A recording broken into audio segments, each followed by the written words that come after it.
Making bogey when I was in the wrong fairway, hit an approach that wasn't in my fairway, under a tree. The third shot went well right, bouncing off the cart path. That's a good bogey. You can build on that. Today we are starting a brand new series called Intrusive Swing Thoughts. What we're going to do is we're going to take one of us, we're going to film every single shot of theirs on the course, either over 9 or 18 holes, and then we're going to sit down with that person. Today it's Tanner, and we get to make fun of them and talk about the intrusive swing thoughts in their head. Tanner, what are you expecting today as we start this with you? A lot. There's gonna be some things that I never really watch myself on camera, so we're gonna get to see, one, some like alignment issues that we make fun of a lot that hopefully I can learn from.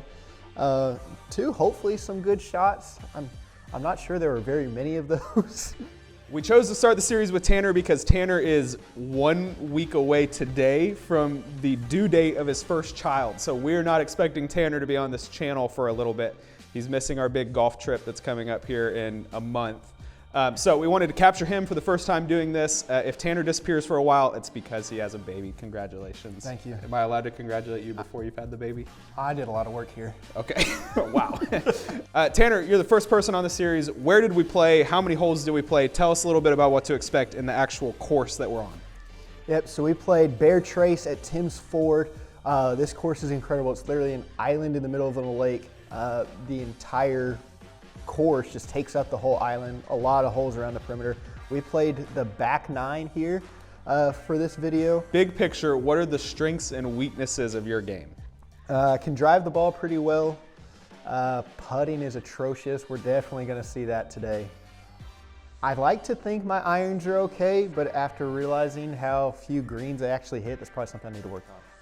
One of the things I'm most excited for is I have some advanced stats for you that I'm going to pull out on about hole 15.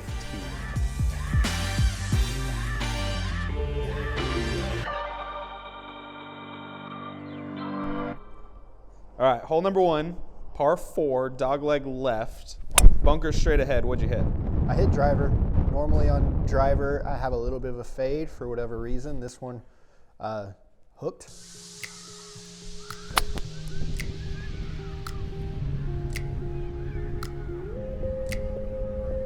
Got eyes on it. Well, punishment for going offline is you have tough life. Muscle this out of here. Yeah, muscle this out of here. That's muscle. It's my mindset on just about every shot. There might be a bunker there. So we actually miss a shot right here. Right before we hit record, you took a swing at this, and it didn't go so well. You just chunked it forward a couple yards. Not maybe. even. Yeah. I think it was 6 inches. Did you put that on your scorecard? I did. Oh, okay, great. Now I'm glad we're filming this. There's no video footage of this. A chunk that went forward, and then you hit this shot here. Oh.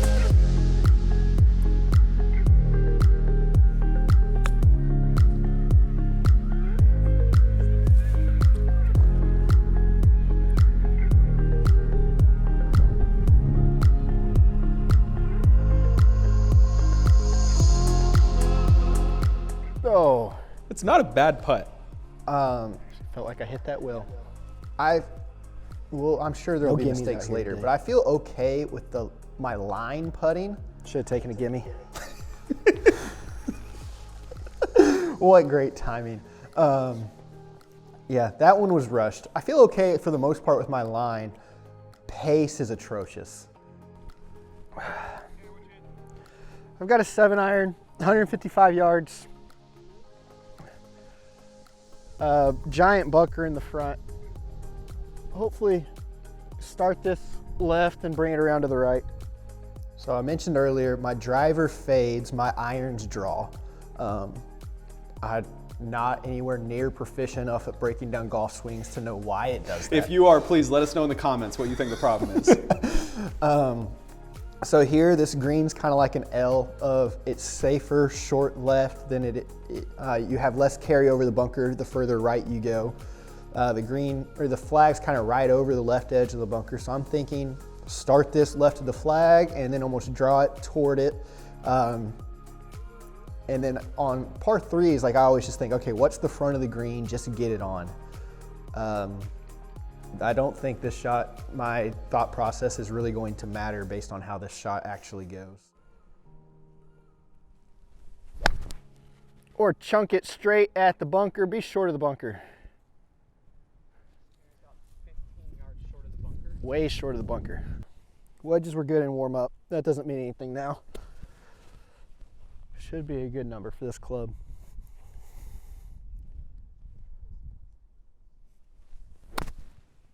Nope. Oh, plugged in the bunker. Pressure's on with the camera following every shot a lot closer. My bunker game used to be significantly worse than it is now.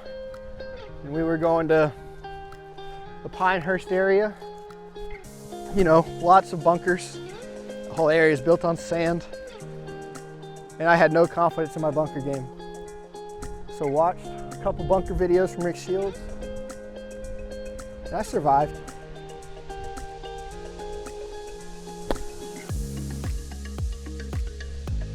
Thanks, Rick. So pause it here. So one of the things with bunkers, I've gotten better about getting out of the bunkers. What I do need to start doing more is almost reading the green like a putt. I had a general idea that green was sloped from right to left here. We see the ball clearly goes left, but I definitely didn't account on it going left that much. So I hit the exact shot I wanted to, but I still ended up really far away from the flag. So it's bittersweet of I'm sitting there like, all right, I got out of the bunker, I hit a decent bunker shot, but now I have what, a 40-foot putt left? I get this up there for the 2-putt, walk away with the double.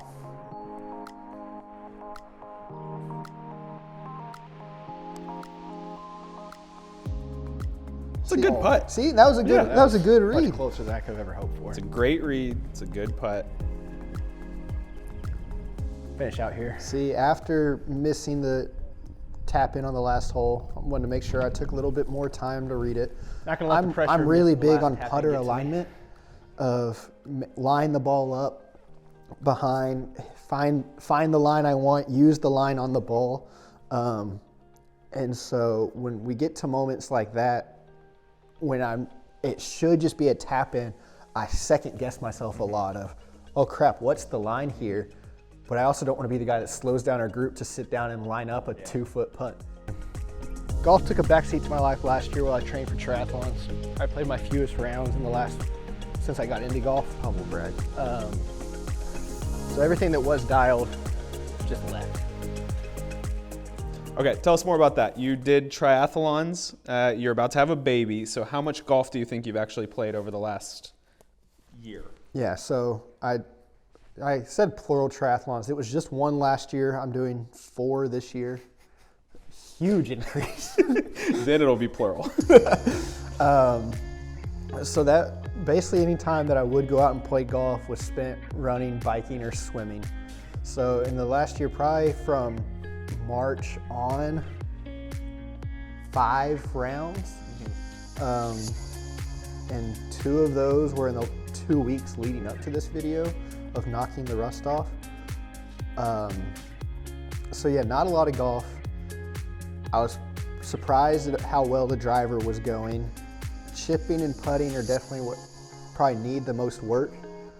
And that's just pure laziness. If I could set up a putting mat in my garage and putt for 10 minutes a day and not take up anyone's time, but man, that's not as much fun. Not as much fun.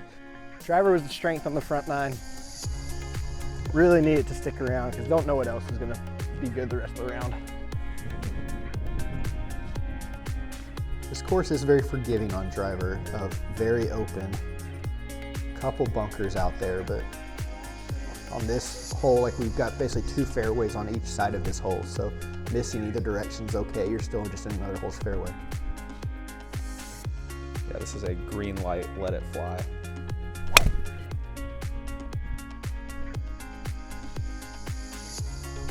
I think that's another hole, but playable. All right, just teed off on 12. We were +5 through 2. Yep. I didn't really set a goal before this. If I had, it probably would have been played bogey golf. Yeah. +9. Anything? I got nothing. Okay, you said you wanted to play bogey golf, which would be 9 over through 9 holes. Yep. What is your handicap? What is your best score you've ever shot? So right now my handicap's tough, just not playing a lot of golf. I got down to a 12 or 13 at one point, somewhere in there. We're probably closer up to a 16 to 17 right now. Best round I ever shot on like a 5,000 yard course, I chipped in 3 times and shot an 80.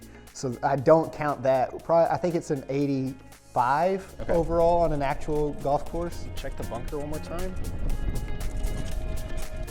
Still got a long way into this par 5. I just gotta get me something to have a chance to get on the green.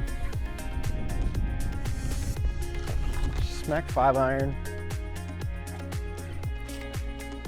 Figure the rest out later.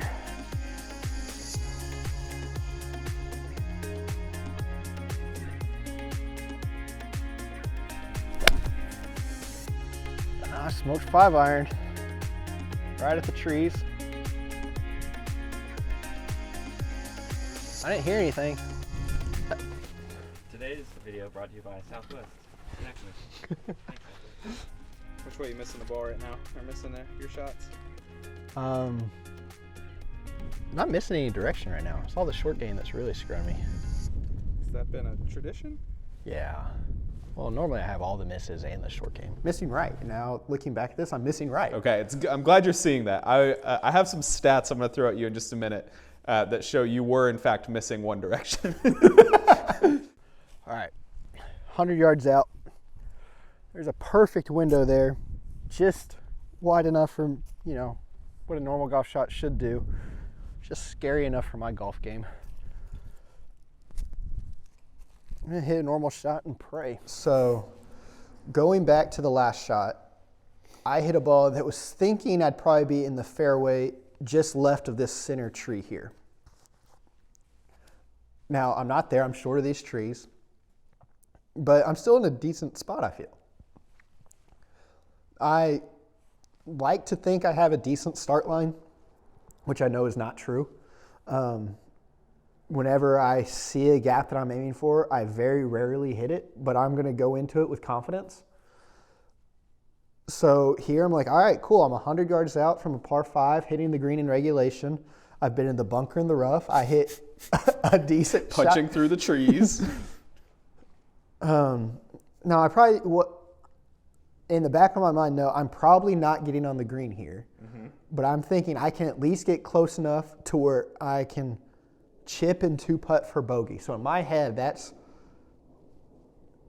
not worst case scenario, because there's still a lot more that can go wrong, but not best case scenario. Mm-hmm. It's like, all right, this seems like most likely of like, I'm going to be fine walking away with the bogey here. I'm going to hit a normal shot and pray.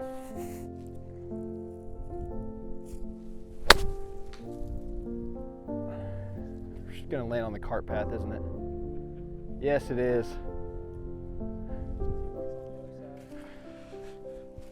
How do you feel about your decision making? The hit a shot and pray didn't work that time.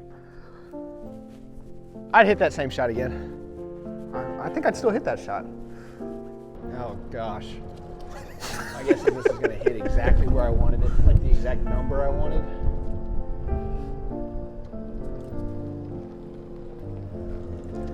I did hit the very bottom branch of the tree, which probably took some speed off of the ball. I hit the exact number I wanted, which is concerning. It is concerning. That I hit the number I wanted while hitting a tree. So here's my question. You've said it twice in that clip. You've said it once or twice here with us sitting here. You've said something to the extent of, I hit that exactly where I wanted to. The distance I wanted. I hit the club. The ball flew how far I wanted it to go. I just did not account for it going 30 yards right. So I think what I want to know is, how do you determine what a successful shot is? First thing on the checklist is just making solid contact. Okay. You can't hit a good shot without making good contact. Fair enough. So, and then having it go the distance I want is second. Like being able to right now I don't have control over where anything's going, which is a problem. But I at least want to know it's on this arcway. If it's going to go 100 yards, it might be 100 yards but 20 yards left. It might be 100 yards but 20 yards right. But I know it's going 100. So that's the minimum right there of like that's what I can expect. This went the distance I wanted it to go, but it went really far right. Fair enough. I'm enjoying I hit it exactly where I wanted to, and you're over a cart path. Not really with a look at the pin, because the pin's on the short side here. I'm enjoying it, and we'll get a couple more of those as we go. Landed on the cart path. Probably 10 yards long and 20 yards right. Oh, 10 yards long, man. So. And 20 yards right. Don't forget that part. On the green, but still on the arc.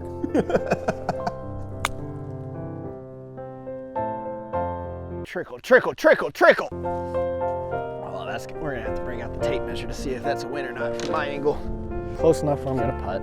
So, looking for a small win.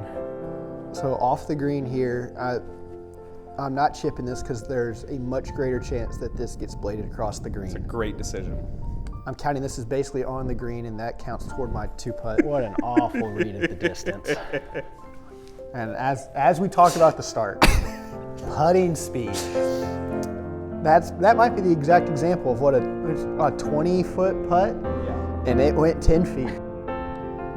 See, that putting form looks good. Oh, what a 2-putt. The tiger pump and everything. Making magic happen. All right, now time to actually count the score. 2 putting from the fringe was my goal. So I achieved the goal, not at all how I would have drawn it up.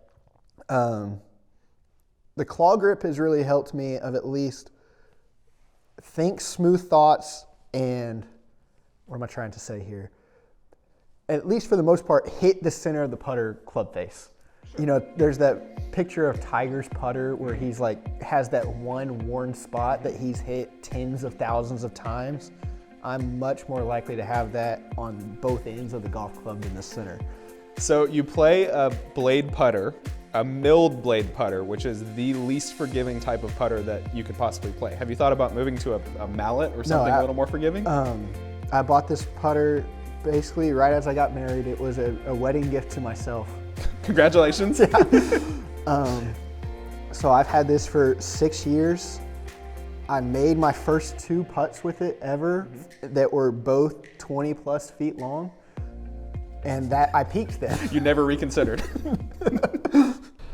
All right, made a long putt for bogey. Yeah, you had a really good second putt right there, kind of trickled in. So Came in at like a 90-degree angle from the left side, never in doubt.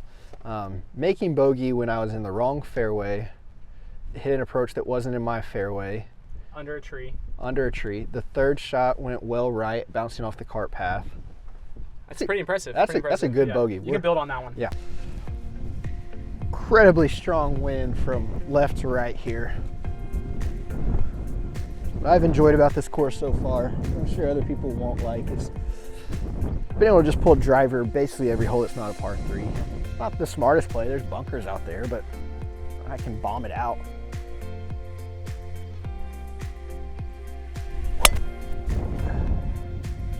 Oh, I'm gonna end up just short of that bunker. Awesome. Okay, before you watch anything that you're about to do, what is your ideal pre-shot routine? What are you saying to yourself? What is going into your decision on what club you pick, what kind of shot you hit? What is an ideal pre-shot routine for you? So here with an iron in my hand, it's one, figure out how far we are to the flag and how far is it to the front of the green. On a day like today, thinking about the wind, it's one, figuring out, is the wind in our face or is it helping us? In this case, it's going just straight left to right, which at the time I've not realized how much I'd missed right. So instead of aiming further left, I'm basically going to convince myself I'll just aim as far left as I normally do. So don't make any adjustments. Don't make any adjustments. That's a good way of putting it. And on a good lie like this, I'm thinking, all right, depending on where the flag is, I'm going to front, middle, or back. If the flag's in the back, I'm going to try to land it front to middle and let it roll. If the flag's in the middle, land it as close to the front as I can. And just get it up around the green, hopefully on the green. So listen to your pre-shot routine here, and I want you to tell me what you notice about what you do versus what you just described to me. The only thing you've missed so far is you said it's 155 yards to the pin. All right, 155 to the flag. Flag's front on a slope, so I'd rather be short here. I don't want to go long and have to putt downhill. So I'm gonna hit 7-iron. If I'm short, I can chip up. Hopefully, this nestles pretty close to the flag. So what did you notice about what you actually said versus what you just described to me as your ideal pre-shot routine? Of what I actually said, play a club that's gonna go short and roll up there. But what I have noticed myself doing more is, 155 is a 7-iron. And so I hit 7-iron. And I almost think of carry and not roll out. Mm-hmm. The thing that I've noticed, I've watched you play these 9 holes about 15 times. This shot's a good example of it, but it's not the only example. It seems like when you step up to a shot, you're describing all the things you don't want to do. I don't want to be in that bunker to the left. I don't want to be above the hole. I don't want to be right at it because then I'm going to have a downhill putt. I want to be short, so I'm going to hit it short. When you step up, are you planning to actually hit a good shot? Do you have a good shot in your mind, or are you planning to hit are you planning to not hit a hazard, essentially? Are you thinking about the good shots that you could hit, or are you planning to hit a bad shot? It's like, no, yeah, you're right. It's definitely here's everything can go wrong, just don't do that. Yeah. So, yeah, not visualizing the good things at all. Oh, pulled it way right.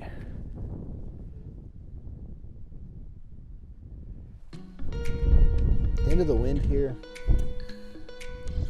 This was a bad miss.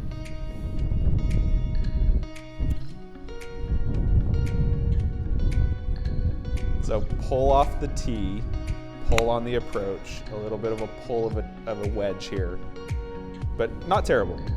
You made good contact. You're in the radius. That's just fine. Wedge is fine. See, I got to a point I can putt. And you're exactly pin high, right? Yeah. So your distance was on the money. My wedge game right now is not to a point where I can say I need to get this close to one putt. Yeah. My wedge game right now is get this on the green so I can two putt.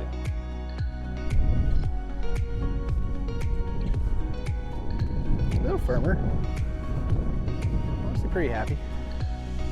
Just move left to right. Probably more than I'm thinking. Please tell me this goes in. Oh, thank you. Perfect. Just like I drew it up. Hey, how was your strategy on that hole out of 10? Strategy, great.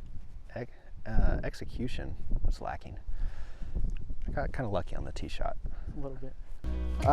We struggled out of the gate. Holes 1 and 2 were tough. We've made improvements since then.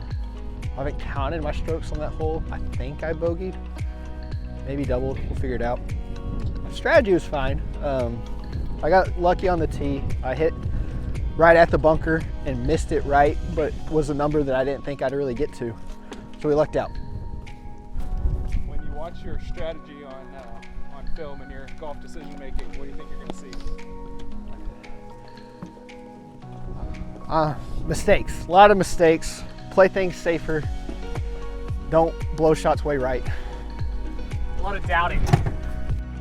When I say strategy, how do you interpret that? What do you think I'm asking about? See, everything that I've always read in golf is figure out where you don't want to be and hit something that's not going to put you there. So in my mind, when you ask about strategy, it's just I'm not ending up in bunkers every time. I'm not giving myself awful positions. In my head, I'm like, all right, I want to be below the hole. I want to avoid the danger. So that's all the strategy that there is to me. I haven't been in too many bunkers besides that par 3, I think. Mm-hmm. In the first hole, but that you were way offline on the. Yeah. So, I think my strategy has been okay for the most part. I just need to have more confidence in the execution of and be able to realize more, okay, I'm missing right, need to account for that more. One of the things I admire about your golf game is you're very confident. And so even when you hit what I would perceive as a bad shot, you're saying, no, I made good contact. You know, I did this well. But with your strategy, I wonder what it would do for you if you made the shift from, instead of, I don't want to be in that bunker, I don't want to be in that hazard, I want to avoid that. If it was, I'm going to hit a good shot here so I can leave myself with an 8-iron or less into the hole. Yeah. I wonder how that would change what your scores look like. And that probably is something I need to work on, because I haven't felt as good with my irons and wedges. I haven't found a spot where it's like, all right, if I lay up to this number, I'm getting it on the green. So again, going back to strategy, my mindset is take driver, bomb as far as I can, then hit whatever club gets me around the green, and then figure it out from there.